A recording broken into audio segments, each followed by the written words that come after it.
Hi everyone, it's William. It's a hot July day in the Portland metropolitan area, and this is the Grand Duke Dmitri YouTube series. We are in 1909 today. We're really jumping around, and I apologize for that. It's not exactly laziness, but kind of going in that direction because instead of sorting things out properly, I'm just grabbing whatever is at hand. So we just finished two videos about Dimitri's spiritual life in 1917, 1918, late in 1917, early in 1918, when he was going through a real devastating crisis. Lots of people were. So he was taking notes from a book he was reading, In Tune with the Infinite by Ralph Waldo Trine, and also a poem by Longfellow, The Light of Stars. And so his emphasis in that was on thinking positively, having faith, and believing that everything would be all right, in the hope that believing it would make it so, or at least help. And also the importance of manliness and willpower and strength during this ordeal. All right, so as I said, today we're in 1909. We have an undated letter to Maria, undated. Well, he just writes May, but it's pretty easy to figure out the date of this letter within a couple of days, because the occasion that he's describing is the celebration of Nicholas II's birthday, which was the 6th of May on the old Julian calendar, which would make it, I think, the 19th of May on the Western calendar. But anyway, in Russia, this would have been the 5th, 6th, 7th of May when he was writing this letter. So let's dive right in. My dear Maria, I write you on different paper every time. Just now, when I looked in my bureau, I could only find this, which is ugly and small, but it doesn't matter. Yesterday afternoon, after my letter, nothing special happened except that Aunt Minnie came. That evening was great fun. We all laughed a lot and got up to various nonsense. Auntie gave Uncle Nicky a very sentimental gift, which, in parentheses, the gift, belonged to our late uncle. I didn't give him anything. Ha ha. Today, donning our parade uniforms, mine was very tight on me, we went to the big palace for divine liturgy in the company of their majesties. The order of the day was full dress uniforms and semi-low cut gowns for the ladies. During the divine liturgy, my boots were pinching my feet diabolically. I stood there, bored and cursing under my breath.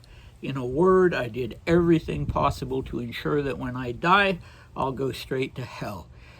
During the procession, I escorted Olga and felt very important because I've never in my life been placed so high. Okay, so anytime we read a letter that Dmitri wrote to his sister, we have to be on the lookout for places where he is trying to make her laugh.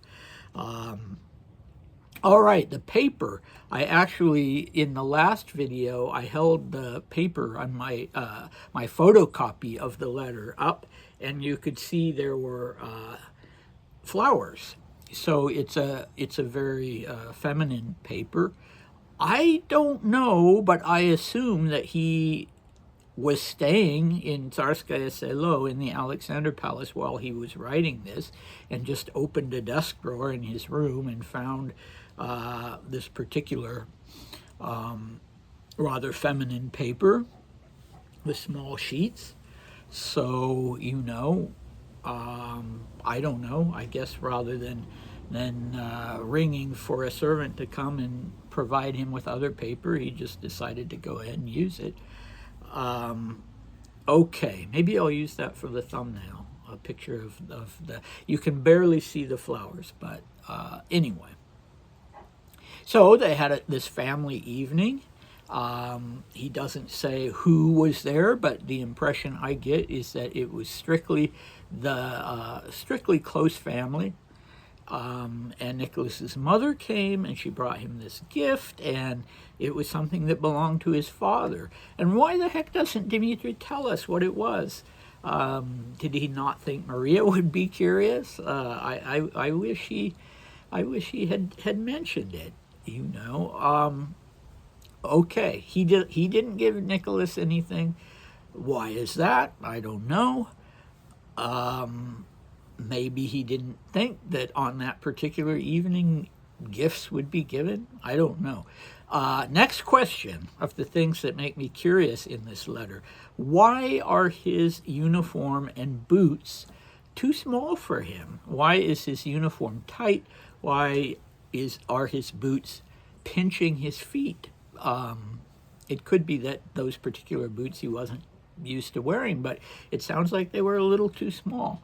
And you would think that he would always have things that fit him, that his tailor would take care of that. Well, it was a hassle to be measured, and, he tells Maria in some letter or in a diary entry that he doesn't enjoy it. I'm sure nobody does.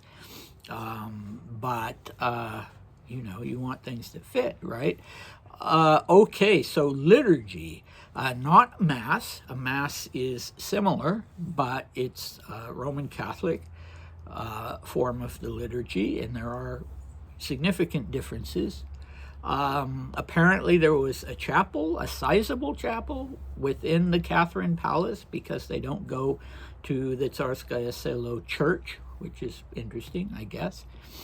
Maybe some of you who are familiar with the Catherine Palace can tell me about the chapel that's in it, apparently. And, so there were two palaces. The small palace was the Alexander Palace, which was Nicholas and Alexandra's actual home.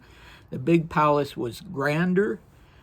It was built by Catherine II, so the Catherine Palace. But it wasn't in use except for special occasions like this. So during an Orthodox liturgy, you don't sit down at all, traditionally. So there are chairs for people who are infirm or elderly, but we know from one of Dmitri's diary entries when he was a teenager, when he had a bad stomach, and he went to church, and he was afraid that he would have to sit down and how embarrassing that would be. So anyway, it was typical that you would stand through the whole liturgy, men and women both, except for those when you're doing prostrations or kneeling. Other than that, you're standing. And so, anybody can identify with how miserable it is to have ill-fitting footgear for whatever activity you're doing at the time. So it's very easy to commiserate with him about that. Very interesting what he says about what he was doing at the time. Now, I consider myself a good, solid Orthodox Christian, but I have to say, boredom is something I experience. Hopefully my parish priests aren't listening to this, but I think, unless you're a very elderly lady, I think, mostly it's boring. And I'm not making fun of elderly ladies. It's just that I wish I could have their passion for it. You see them, they get there early, they're attentive to everything, and it really seems to, they really seem to be deeply attuned to every part of it. But who knows? Maybe I should ask one of them one of these days if they ever feel bored, or if they felt bored when they were younger, or, we'll see if any of them would admit it. Okay, so then we have this procession, and Dmitri says he'd never in his life been placed so high. I think in one of his teenage diaries, he talked about escorting either Tatiana or Anastasia. I don't know. I mean, Tatiana would be pretty high, but not as high as Olga. I mean, it's strict order of precedence during these imperial processions, going into a palace or out of a church. And so Dmitri notes that he's never been so high. Well, does that mean that the Grand Dukes who were senior to him, which is basically all of the Grand Dukes, well, not all of the Grand Dukes, but all of the Grand Dukes from Alexander II's line, does that mean that those Grand Dukes were not present? Or does it mean that this was Olga's preference, or Nicholas and Alexander's preference? I don't know if it would be possible to break with strict protocol if Olga said, "Oh, I want Dmitri to escort me."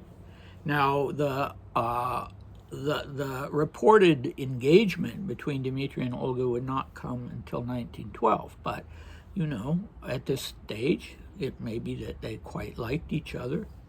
He was, what was he? He was 17 at the time. So what would that have made her? 13? Something like that. Okay, so that's enough about that. If any of you have read descriptions of this 1909 birthday celebration for Nicholas II, you know, in his diaries or in other Grand Ducal or Grand Duchess's writings, or, you know, just in books on the Romanovs, I would love to hear those, to get another perspective. Okay, so next time, well, after church, they're immediately going to go and have zakuski, so hors d'oeuvre, I guess you would say, not lunch, but kind of, yeah, you get the idea, snacks or something, breaking the fast for those who were receiving the Eucharist. And Dmitri is going to make a quite interesting revelation, one that will make you laugh, I think, and probably make Maria laugh. And okay, so do come back for that, and I hope to see you then. Bye.